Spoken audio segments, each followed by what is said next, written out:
everyone, it's Heather Nichols for Tailored Expressions. Springtime is just around the corner, and I have a pair of cards to share that are perfect to celebrate the season. The cards feature the Boots Brellas Die Collection, the Beautiful Soul Stamp Set and Coordinating Dies, and the Garden Variety 1 and 2 die collections. I'm also using the Frame and Frame 2 dies and my Bitty blender brushes. For ink, I'm using Cookie Monster, Blue Raspberry, Fruit Punch, Sweet Potato Pie, Honey, Lime Zest, and Brussels Sprout, along with Nocturne VersaFine Clair. For splatters, I'm using Chocolate Truffle Liquid Watercolor, Dr. P.H. Martin's Bleed-Proof White ink, and a water brush. I'm using thin foam squares and multi-medium matte. And finally, I'm using tiny diamonds from both the bold and pastel sets. There's a lot of die cutting for these cards. I'm starting off with the boot. I cut the base and the sole of the boot out of Cookie Monster cardstock, and I cut the detail layer out of Confetti Cake cardstock. Next, for the umbrella, I cut the top part of the umbrella out of Confetti Cake cardstock. The pole part of the umbrella is cut out of Earl Grey cardstock, and the handle of the umbrella is cut out of Cookie Monster cardstock. Next, I adhered the boot together, adding the detail piece and the sole piece to the base of the boot with a liquid adhesive. I did cut out a second boot for my card, so I'll adhere that together as well, and then I'll set those aside to dry a bit before we add some blending to them.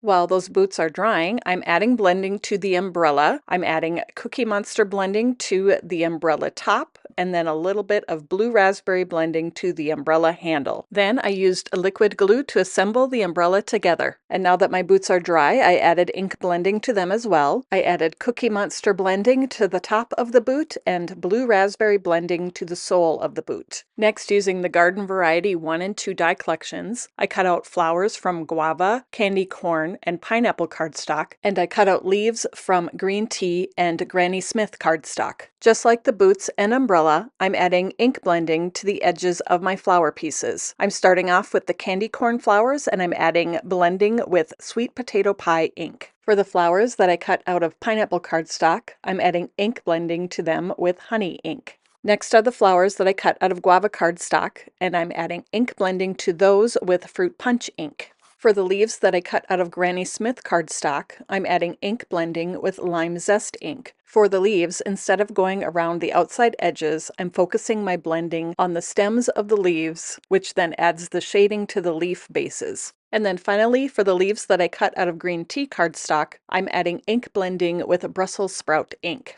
Now that everything is cut out and blended, I spread everything out on my glass mat, and I'm adding splatters using Chocolate Truffle Liquid Watercolor and Dr. P.H. Martin's Bleed-Proof White ink. I'll pick up the colors on my water brush and then tap the brush on my finger to add the splatters to all of the different pieces. With both the Garden Variety die collections, you can layer the flower pieces together to create a more dimensional look. I did that with a few of the flowers for my projects, adhering them together with a liquid adhesive. Next comes the fun part of arranging the flowers and leaves in the boots and umbrella for my spring cards. Whenever I'm doing a project like this where I'm arranging florals, I cut out way more flowers and leaves than I'm going to need. That gives me lots of options. I generally like to start with placing my greenery first and then adding in my flowers. When I'm happy with the placement, I'll start adhering everything in place. I'm using a tape runner to do this because liquid adhesive takes a little bit longer than I want to dry. I cut out sugar cube cardstock frames using the largest die in the Frame and Frame 2 die collection. I'm adding each of these to the A2 pieces of toffee cardstock that I'm using for my card backgrounds. I adhered the umbrella piece to one of the cards using thin foam squares, and then for the other card, I used my tape runner to adhere the first boot directly to the background, and then I adhered the second boot using thin foam squares. Once the pieces were in place, I added a few more small orange flowers to each arrangement.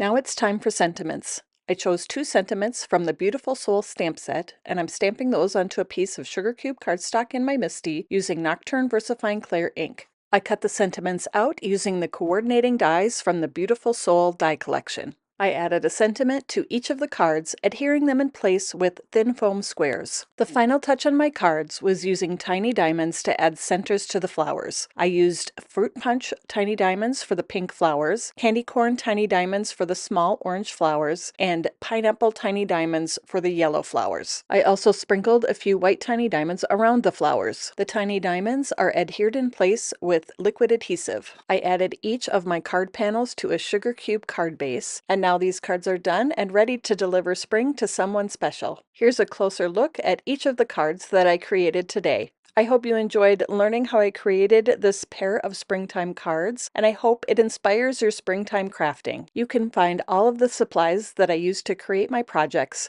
at the Tailored Expressions web store at tailoredexpressions.com. Thanks so much for joining me today, and don't forget to like and subscribe so you don't miss any of our crafty videos.